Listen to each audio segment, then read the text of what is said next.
Hello students, myself Dr. Sundar Singh, government college Dholpur. आज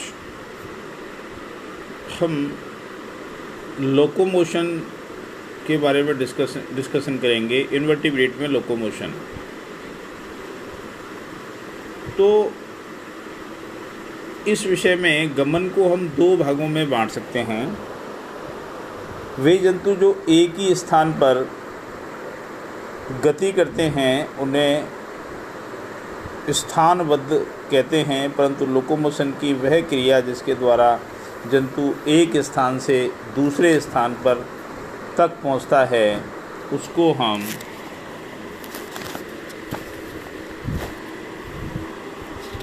दूरी तय करता है। ये दोनों ही क्रिया सभी जंतुओं द्वारा अपनी जैविक आवश्यकताओं की पूर्ति हेतु पूरी की जाती हैं। इसी क्रम में स्यूडोपोडियल लोकोमोशन की बात करेंगे।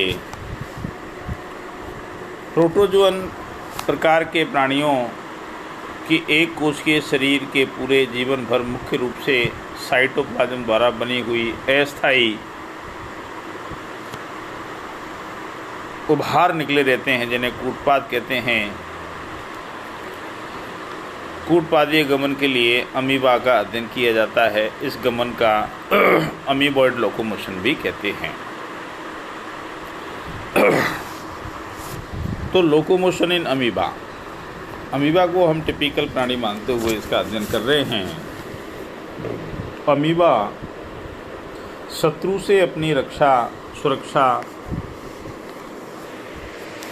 पाने हेतु पानी की खोज, शोषण आदि कार्य के लिए गमन करता है। जिस दिशा में यह गमन करेगा उसी दिशा में एक नया कूटपाद बन जाता है। कई बार स्यूडोपोडिया चारों दिशाओं में बनते हैं, परंतु जो सबसे लंबा कूटपाद बनता है अमीबा उसी ओर चल देता है, ऐसा हम मानते हैं। पादप बनने की प्रक्रिया। पादप माने स्यूडोपोडिया। सबसे पहले एक्टोप्लाज्म हाइलिन स्तर फूल करके एक ओर बढ़ने लगता है, परंतु यह एक टोपी समान रचना बना लेता है और इसी समय एंडोप्लाज्म जो कि अमीबा के मध्य में स्थित होता है इस फूले हुए भाग में भर जाता है और स्यूडोपोडिया बन जाते हैं। Types of pseudopodia. संरचना, आकार, कार्य के आधार पर 4 प्रकार के कूटपाद पाए जाते हैं।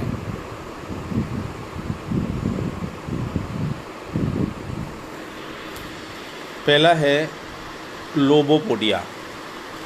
अमीबा में कूटपाद छोटे, ब्लंट यानी कुंद, उंगली समान होते हैं, जो बाहरी प्लाज्मा जेल, एंडोप्लाज्म बाहरी एवं भीतरी प्लाज्मा सॉल या एंडोप्लाज्म से बने होते हैं। दूसरा है फिलोपोडिया यानी कि सूत्रपाद।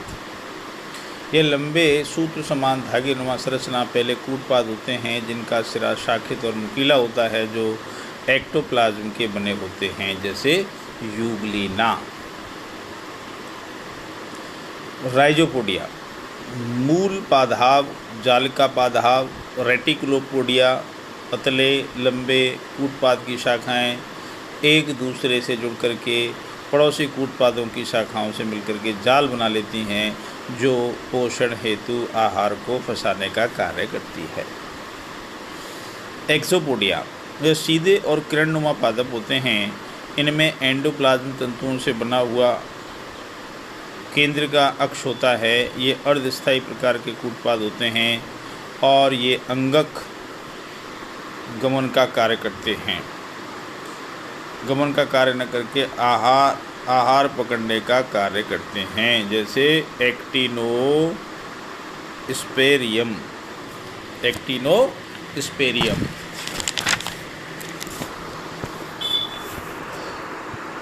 अमीबा में कूटपादीय गमन के सिद्धांत। अमीबा के कूटपाद गमन के एक विशिष्ट हैं, इसलिए इनको अमीबीय गमन कहते हैं, और इसे कूटपाद इसलिए कहते हैं कि अन्य प्राणियों के सत्यपाद नहीं होकर के ये उनके समान कार्य करते हैं। इसलिए इनको अपन पाद के समान मानते हैं। कूटपाद का निर्माण प्लाज्मा जेल के सक्रिय संकुचन पर निर्भर करता है और इस संकुचन के कारण प्लाज्मा सोल आगे की ओर गमन करके कूटपाद के अंदर प्रवेश कर जाता है, जिससे एक उभार जैसी संरचना बन जाती है। अनेक वैज्ञानिकों ने अपने अपने तरीके से समय समय पर अलग अलग प्रकार के मत प्रस्तुत किए, जो निम्न हैं। पहला जो मत है वो कॉन्ट्रैक्शन हाइड्रोलिक थ्योरी मानते हैं। Contraction hydraulic theory, contraction hydraulic theory. कुछ वैज्ञानिक जैसे सुल्जे ने अमीबा के शरीर में उपतरल में संकुचन होते रहते हैं और तंतुओं के त्रिविमीय जाल से स्यूडोपोडिया बनते रहते हैं और बिगड़ते रहते हैं।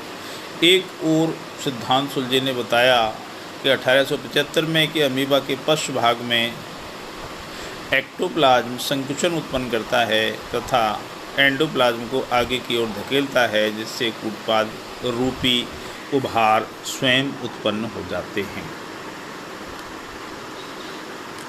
संकुचन एवं चलन सिद्धांत। डेलिंजर ने 1906 में यह बताया कि अमीबा जिस दिशा में चलना चाहता है उसी ओर पादा बनते हैं और उस कूटपाद को उठा करके सतह पर टिका देता है जिस पर यह चल रहा होता है।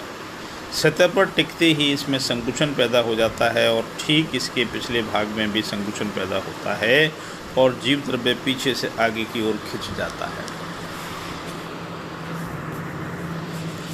जिससे बार बार कूटपाद आगे की ओर बनते रहते हैं और अमीबा आगे बढ़ता रहता है और ऐसा प्रतीत होता है कि वह अपनी टांगों पर चल रहा है। तीसरा है पृष्ठ तनाव का सिद्धांत। कुछ वैज्ञानिक जैसे कि बर्थ होल्ड का सिद्धांत दिया, जिसे बाद में रम्बलर तथा बस्काली ने समर्थन दिया। उसके अनुसार अमीबा के शरीर धरातल के किसी भी स्थान पर अचानक पृष्ठ तनाव कम होने से भीतर दबाव बढ़ जाने से कूटपाद बन जाते हैं, परंतु कुछ वैज्ञानिकों ने इसका विरोध किया और कहा कि आकृति में परिवर्तन संभव है, कूटपादों में परिवर्तन संभव नहीं है। चौथा सिद्धांत है जेनिंगस का सिद्धांत, रोलिंग थ्योरी। 1904 में बताया कि अमीबा में चलन जीव द्रव्य में चक्कर लगाने के कारण होता है और यह चलन एक तरफ से दूसरी तरफ पहुंच जाने से अथवा नीचे से ऊपर होने से अमीबा गति करता रहता है। पांचवा सिद्धांत जो सबसे ज़्यादा सर्वमान्य और इम्पोर्टेंट सिद्धांत है, सोल जेल सिद्धांत। सोल जेल सिद्धांत को सर्वप्रथम हाइमन ने 1917 में प्रस्तुत किया। बाद में मास्ट एवं पेंटेन ने इस विधि से चलन होने को विस्तार से समझाया और चलन करते हुए अमीबा को 4 भागों में बांटा। पहला है प्लाज्मा लेमा। यह पतली और लचीली झिल्ली होती है जो अमीबा के शरीर में पाई जाने वाली सबसे भारी या आधार से चिपकी रहती है। दूसरा पॉइंट है अकणिकाएँ यानी कि एक्टोप्लाज्म भाग। और तीसरा है एंडोप्लाज्म भाग। इसका बाहरी भाग प्लाज्मा सेल गाढ़ा द्रव होता है और एवं इसी एंडोप्लाज्म का भीतरी भाग प्लाज्मा सोल कहलाता है। चलन की क्रियाओं को मुख्य रूप से 4 प्रक्रियाओं में बांटा गया है। जिस सतह पर चलते हैं उस पर चिपक जाते हैं। चलन के समय अमीबा के आगे वाले भाग में प्लाज्मा सोल प्लाज्मा जेल में परिवर्तित होता जाता है। ठीक इस क्रिया के विपरीत क्रिया होती है, अर्थात सोल अवस्था बदल जाती है। इस क्रिया को जेलीकरण कहते हैं। इसी समय अमीबा के पश्च भाग में ऊपर बताई हुई क्रिया के ठीक विपरीत क्रिया होती है और जेल से सोल में बदलता है। इस क्रिया को सोलेनेशन कहते हैं। चौथा पॉइंट है प्लाज्मा जेल संकुचित होकर के अमीबा के आगे वाले भाग से पीछे की ओर बढ़ जाते हैं, जिसके कारण पीछे के भाग का प्लाज्मा सोल आगे बढ़ता है। चूँकि प्लाज्मा सोल जेल की अपेक्षा अधिक तरल होता है, अतः अतिशीघ्र ही कूटपादों में भर जाता है।